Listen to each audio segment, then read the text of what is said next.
Jēkabpils valsts ģimnāzijā notika pasākums, kas pulcēja jaunas, kā arī zināmas un jau par leģendām kļuvušas zvaigznes, kas spīd, ir spīdējušas un turpinās spīdēt pie Latvijas un pasaules mūzikas debesīm. Popielā pārliecinošas uzvaras lauras plūca 11. klases skolnieces Alises Kļaviņas un 9. klašu skolēnu Aigara Kļaviņa, Jāņa Miķēna un Jāņa Caunas dziesmu popūrīs.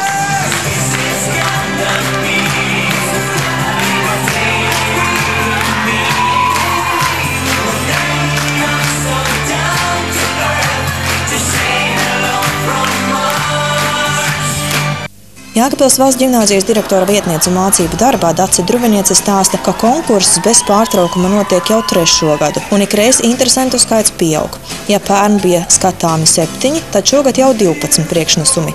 Pārstāvēti bija gandrīz visi mūzikas žanri. Popielā dalību ņēma gan pamatskolnieki, gan vidusskolas vecuma jaunieši, kas kuplo skatītāju pulku, un žūrija priecēja ar oriģināliem priekšnesumiem. Dace Druviniece teica, ka vērojama Popielas izaugsme, dalībnieki nāk ar aizvien labākām idejām, kvalitatīvāku izpildījumu.